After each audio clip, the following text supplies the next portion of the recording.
What happens when love steps into a world of power, pressure, and impossible choices?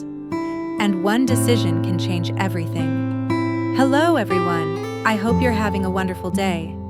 Today, we're going to explore the moment when Linda enters CEO Quang's world at the construction site, where responsibility, danger, and hidden conflicts collide.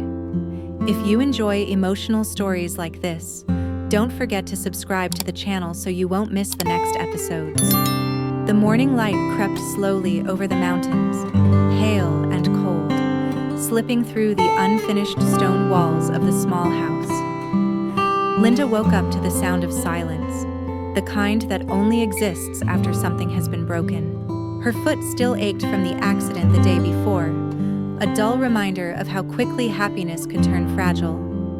She tried to move quietly, but Quang was already awake, standing outside, staring at the half-built house as if it were asking him questions he didn't know how to answer. Neither of them mentioned the night. Neither of them talked about the call, the ultimatum, or the weight that had settled between them. Instead, Quang broke the silence with a simple sentence. "Come with me today." Linda looked up, surprised. "Where?" "To the city, to the site." She hesitated. The world Quang was asking her to step into was the one she had only ever heard about. Meetings, numbers, pressure, and people who didn't forgive mistakes. But staying behind, alone with the unfinished house and her thoughts, felt even heavier. "I don't want to wait here," she said quietly. "If you're going back to that world, I want to see it." Quang didn't answer right away. He nodded once, as if accepting a decision he couldn't undo. The drive down the mountain felt longer than usual. As the road straightened and the skyline appeared, Linda felt the shift. The air itself seemed sharper. Quang's phone rang constantly, names and numbers flashing across the screen. He ignored most of them, his jaw tight, eyes fixed forward. When they arrived at the construction site, Linda froze. The scale of it was overwhelming. Towering cranes cut through the sky. Concrete, steel, dust, and noise collided into a rhythm that never stopped. Workers moved in tight coordination, while supervisors barked orders over radios. This was not the quiet world of stone and wind she knew. "This is where I'll be today," Quang said. "I need you near me." "Doing what?" Linda asked. Quang took a breath. "Managing, observing, safety checks.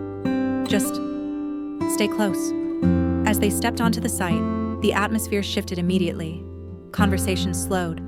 Eyes turned. Linda felt them measuring her. Her clothes, her posture, her presence. She didn't belong here, and everyone knew it. Quang introduced her calmly. "She'll be overseeing on-site safety compliance today." The word overseeing hung in the air. Some nodded politely. Others didn't bother hiding their skepticism. Linda swallowed, forcing herself to stand straighter. She followed Quang through the site, writing notes, observing workflows, asking quiet questions. The deeper they went, the clearer the tension became. Corners were being cut, procedures skipped, protective gear half used. At one section, Linda stopped. "Why aren't they securing the beams before lifting?" she asked a nearby supervisor. The man barely glanced at her. "We've done this hundreds of times. But the protocol. We don't have time for protocols today," he snapped. "Deadlines don't wait." Linda turned to Quang, unsure. Quang's expression darkened. "Stop the lift," he said firmly. The machinery slowed, then stopped completely. Every head turned toward them. The supervisor's face hardened. "Sir, if we delay..." I said stop. The site fell into an uneasy stillness. Linda felt a mix of relief and fear tighten her chest. She hadn't expected Quang to intervene so decisively. Not like this. As workers dispersed, whispers followed them. Linda caught fragments. "She's the reason..." "Who is she? Why is he listening to her?" Quang walked ahead, his posture rigid. Linda struggled to keep up, her injured foot protesting with every step. "You didn't have to do that," she murmured. "Yes, I did," he replied without slowing. "If something happens here, there are no excuses."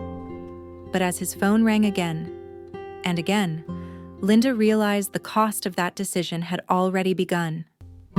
Inside the temporary office, Quang answered call after call. His tone stayed controlled, but the tension crept through the pauses. "You stopped an entire section? Do you realize the implications? This is not what the board expects." Linda stood by the window, watching the site resume at a cautious pace. For the first time, she understood the invisible forces pulling at Quang from every direction. Later that morning, she moved among the workers again, this time listening more than speaking. She asked about schedules, rest times, equipment conditions. Slowly, the hostility softened. "We're pushed too hard," one worker admitted quietly. "Short staff, old tools." Linda wrote it all down. When she brought her notes to Quang, he read them carefully. For a moment, the CEO mask slipped. "You see things others ignore," he said. Before she could answer, a commotion erupted outside. A worker had slipped, not badly injured, but shaken. The equipment involved was outdated. The supervisor turned immediately toward Linda. "This is what happens when outsiders interfere." The accusation hit hard. Linda felt the weight of every stare. Quang stepped forward. "Enough." He took the microphone, his voice steady but cold. "I am responsible for this site."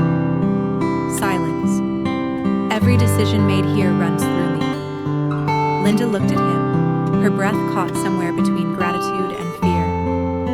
Because she knew. This was only the beginning. The silence after Quang's words stretched longer than anyone expected. Even the machines seemed hesitant to restart, as if the entire site was waiting to see what would happen next. Linda stood frozen, aware of every pair of eyes still fixed on her, then slowly shifting toward Quang. In that moment, she understood something clearly for the first time. Stepping into his world didn't just mean standing beside him. It meant sharing the consequences of his choices. The supervisor tried to regain control, clearing his throat. "Sir, we can handle this internally. No need to escalate." Quang didn't respond right away. He looked past the man, scanning the site, the workers, the worn equipment, the hurried movements. Then he spoke. "Resume work in Zone C only after full safety checks," he said. "Replace the equipment involved. Document everything." The order was precise, final. As the crowd dispersed, the tension didn't disappear. It sank deeper, quieter, heavier. Linda felt it in the way conversations stopped when she walked by, in the glances that followed her steps. She wanted to retreat, to apologize for causing trouble she never meant to create. But she didn't. Instead, she kept walking. During lunch break, Linda sat with a small group of workers under the shade of a temporary structure. She listened as they talked about deadlines that never moved, about families they barely saw, about injuries brushed off because stopping meant falling behind. No one raised their voice. No one complained loudly. The exhaustion spoke for them. "I'm not here to slow things down," Linda said gently. "I just don't want anyone getting hurt for numbers on a chart." One of the workers laughed bitterly. "Charts don't bleed." That sentence stayed with her. Inside the office, Quang stared at his phone, unread messages stacking faster than he could respond. Family members, board representatives, strategic partners tied to the same niche that had made him powerful and trapped him. Each message carried the same undertone, concern disguised as pressure. "You're letting personal matters interfere," one text read. Another was shorter. "This cannot continue." When Linda returned, Quang looked up immediately. "Are you okay?" She nodded. "They're tired, not careless, just pushed." He leaned back, exhaling slowly. That doesn't change how this will be seen. Linda hesitated, then spoke. If I'm the problem, I can step away. The words hit harder than she expected. Quang stood up. No, this isn't about you being the problem. It's about them needing someone to blame. The afternoon passed under a tight strain. Safety inspections delayed timelines. Reports piled up. And with each update, Quang felt the walls closing in. He signed documents, approved changes, answered calls, all while knowing every decision would be reviewed, questioned, used against him. Late in the day, a call came through from his family. This situation is getting attention, his father said calmly. You're risking credibility. I'm preventing a disaster, Quang replied. There are acceptable losses, the voice on the other end said. You of all people should understand that. Quang ended the call without responding. As the sun lowered, casting long shadows across the site, Linda stood near the edge of the platform, watching workers pack up. Her foot throbbed again, reminding her that she wasn't as strong as she wanted to be. Not physically, but mentally, something had shifted. She turned to Quang. You don't have to protect me like this. He looked at her. I'm not protecting you. I'm choosing what I can live with. They stood there together, the distance between them filled with unspoken fears. Linda knew that today had drawn a line, not just for the workers, but for Quang himself. He had made his priorities visible. As they left the site, Quang received one final message, a formal notice, a scheduled review.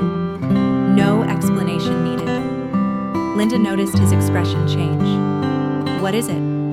Just a meeting, he said, slipping the phone away. She knew it wasn't just that. The car drove back into the city traffic, lights flickering past the windows. Linda rested her head against the seat, exhausted.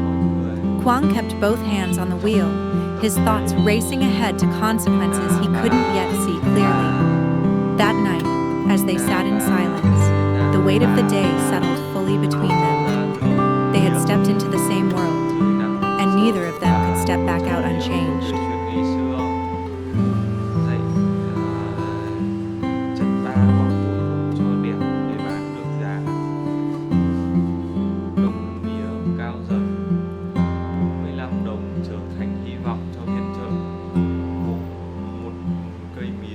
Bất ngờ khiến cả nhóm kêu rồi cười xòa vì kịp đỡ nhau.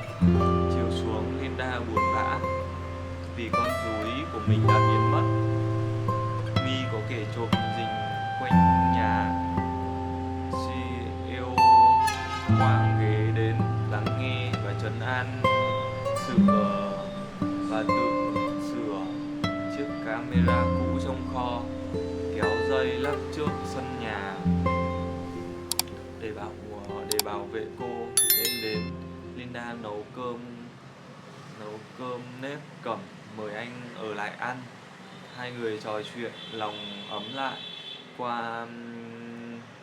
Quang kể áp lực công ty, camera nháy sáng, bóng lạ thoáng qua, và không biết Linda có sống sót qua được đêm nay không. Mọi người nếu thấy video hay, hãy cho mình một like, một subscribe. Cảm ơn mọi người nhé.